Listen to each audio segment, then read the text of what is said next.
Telugu digital media network లో political కేటగిరీలో number 1 కేవలం 72 గంటల్లో 1,50,00,000 వ్యూస్ పైగా పాపులర్ టీవీ నెట్వర్క్. 175 నియోజకవర్గాలు ఉన్నప్పటికీ ఆ రెండు నియోజకవర్గాలపైనే ఏం జరుగుతుందనే ఆసక్తి ఉంది. జగన్మోహన్ రెడ్డి గారు పోటీ చేసే స్థానం మీద గానీ, చంద్రబాబు నాయుడు గారు పోటీ చేసే స్థానం మీద గానీ అంత లేదు గానీ, పిఠాపురంలో ఎవరు నెగ్గబోతున్నారు, మంగళగిరిలో లోకేష్ గారు విన్ అవుతారా లేదా, ఈ రెండు నియోజకవర్గాల మీద ఫోకస్ చేశారు. అయితే పిఠాపురంలో పవన్ కళ్యాణ్ గారికి కొద్దిగా ప్లస్ ఉండొచ్చు అనేది నేను వింటున్నమాట. కానీ గ్రౌండ్ లెవెల్లో కొంత డిఫరెంట్గా ఉంది. గీత గారి యొక్క పెర్ఫార్మెన్స్ కానీ, గీత గారి యొక్క పనిచేసిన తీరు అవన్నీ ప్రభావితం చేయటంతో పవన్ కళ్యాణ్ ఓడిపోయినా ఆశ్చర్యం లేదనే సర్వేలు కూడా వస్తున్నాయి. సో అందువల్ల ఇప్పటికైతే టైట్ పొజిషన్లో ఉందని చెప్తున్నారు అంతమంది. బట్ ఓవరాల్గా చూసినప్పుడు అతను భీమవరం గాజువాక వదిలేసి పిఠాపురం వరకు వెళ్ళడం వరకు కొంత తెలివైన చర్య. మిగతాది అతను రాజకీయంగా అజ్ఞానాన్ని నేను అంటాను, అతను రాజకీయంగా అతనికి సబ్జెక్ట్ లేదు, పిచ్చి కేసు అని నేను అంటాను. కానీ బట్ పిఠాపురం ఎంపిక చేసుకోవడం వరకు కరెక్ట్ డెసిషన్ అయ్యి ఉండొచ్చు. నేనేమి దాన్ని తప్పుపట్టను. ఎందుకంటే క్యాస్ట్ యాంగిల్ ఆయనే. అది విషయం ఏంటంటే కాపుల్ని ఆయన వాడుకున్నాడు తప్ప పాపం ఆయన అన్నాడు కాపులకు ఉపయోగపడాలి. సో కాపులు అమాయకంగా కొంతమంది యువత ఆ సినిమా పిచ్చి వేరు కారణాలతోటి ఆయన భ్రమంలో కొంత పడ్డారు. అయితే దాన్ని కౌంటర్ చేసే శక్తులు కూడా కొన్ని వచ్చినాయి. దాంతో అంత తేలిగ్గా అయితే లేదు.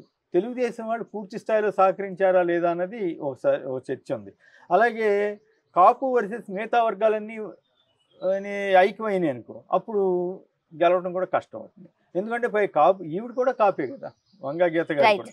సో అందువల్ల ఆయనకి ఎక్కువ శాతం ఓట్లన్నా ఈవిడికి కూడా కొంత వస్తాయి. కానీ మిగతా వర్గాల్లో కనుక ఆవిడ ఎక్కువ శాతం సంపాదించుకోగలిగితే అప్పుడు రైట్లో పడతాడు, ఓడిపోయినా ఆశ్చర్యం లేదు.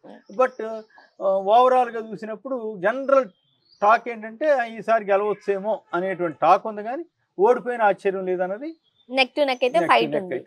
అండ్ ముఖ్యంగా పవన్ కళ్యాణ్ గారు వెంట మెగా అభిమానులు, మెగా కుటుంబం అంతా ఉంది. బట్ అల్లు అర్జున్ గారు తన స్నేహితుడిని ఇది నా ఫ్రెండ్ కోసం వచ్చానంటూ చెప్పడం, అండ్ నాగబాబు గారు ట్వీట్, సో మనతో ఉండేవాడు పరాయి వాడైనా ఓకే, సో ఒక ట్వీట్ చేశారు. మీరేం చెప్తారు? ఏం చెప్పేది ఏముంది, రాజకీయాల్లో ఏమైనా జరగచ్చు. ఇప్పుడు అల్లు అర్జున్కి వీళ్ళు ఏమన్నా సాయం చేశారా, లేకపోతే ఆయన ఏమన్నా ఆయన సొంతంగా ఎదిగిన వ్యక్తే. కానీ చిరంజీవి గారి మీదో, నాగబాబు మీదో, పవన్ కళ్యాణ్ మీద ఆధారపడి ఇది అవ్వలేదు కదా. ఇంకా చిరంజీవి గారి మీద ఆధారపడి నాకు తెలిసినంత పవన్ కళ్యాణ్, నాగబాబు వీళ్ళంతా ఎదిగారు తప్ప సినిమా రంగంలో. అల్లు అర్జున్ తండ్రి కూడా పెద్ద స్టార్. అల్లు అరవింద్ గారు మళ్ళీ మెగా ఫ్యామిలీతోనే ఉన్నారు. అవును, ఆయన ఏం ప్రచారానికి వెళ్ళలేదుగా. పిఠాపురం వచ్చారు. వెళ్ళాడా? ఎప్పుడు వెళ్ళాడు? నా దృష్టికి రామ్ చరణ్ గారు అండ్ రామ్ చరణ్ వెళ్ళాడు. సురేఖ గారు వెళ్ళినప్పుడు అరవింద్ గారు వెళ్ళారంటూ కూడా వార్తలు వచ్చాయి. మరి నేనైతే చూడలేదు. బట్ వెళ్ళాడేమో. అది అంత మాత్రం చేత అల్లు అర్జున్ ఆయన ఫ్రెండ్ అని చెప్తున్నాడు. ఫ్రెండ్కి వెళ్ళాడు. వెళ్తే దానికి ఏంటి? ఇప్పుడు ఏ కుటుంబంలో చీలికలు లేవు. ఇప్పుడు చంద్రబాబు నాయుడు గారు టీడీపీ, దగ్గుబాటి పురంధరేశ్వరి గారు బీజేపీ, దానికి ఏం చెప్తాం? అట్లాగే దగ్గుబాటి మన ఇంకా చంద్రబాబు గారి సమీప బంధువులు కొందరు పూర్తిగా వ్యతిరేకంగా ఉన్నారు. అది బంధుత్వానికి దీనికి సంబంధం లేదు. బట్ అది వాళ్ళ ఇష్టం. ఎందుకు మరి మెగాస్టార్ గారు కిందసారి ఎందుకు సపోర్ట్ చేయలేదు? ఆయన కాంగ్రెస్లో ఎందుకున్నాడు? పవన్ కళ్యాణ్ గారు జనసేన పెట్టుకుని బీఎస్పీతో ఎందుకు గెలిచాడు? 2014లో చిరంజీవి గారు కాంగ్రెస్ కేంద్ర మంత్రిగా ఎందుకున్నాడు? ఈయన జనసేన పార్టీ పెట్టుకుని చంద్రబాబును ఎందుకు బుధాన మోసాడు? అట్లాగే చిరంజీవి గారు ఈసారి కేవలం పవన్ కళ్యాణ్కి మద్దతు ఇచ్చాడు తప్పితే జనసేన టీడీపీ కూటమికి అయితే అనౌన్స్ చేయలేదు కదా. సో పద్మవిభూషణ్ బిరుదు ఇవ్వడంలో కూడా ఇది ఒక రాజకీయం ఉందని కూడా అనుకుంటున్నారు కదా. ఇది బీజేపీ వాళ్ళు వాడుకోవటానికి వీలు కానీ. సో ఇవన్నీ ఆల్ ఇన్ ది గేమ్ అయినాయి.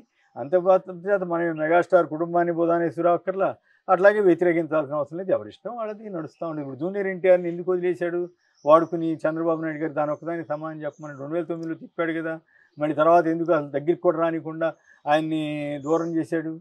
వాళ్ళ అబ్బాయికి పోటీ వస్తాడనే భయంతోటే కదా. సో మరి మీరు ఆ క్వశ్చన్ అడగలేదే, జూనియర్ ఎన్టీఆర్ని ఎందుకు చంద్రబాబు దూరం చేశాడండి, ఆయన ఎందుకు దూరంగా ఉన్నాడండి ఆయన అడగలేదు కదా.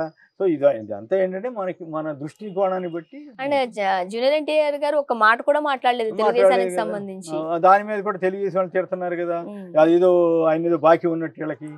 సో ఇవన్నీ ఎవరిష్టం వాళ్ళది, దానికి ఏం పెద్ద ఆక్షేపించాల్సిందే ఉంది.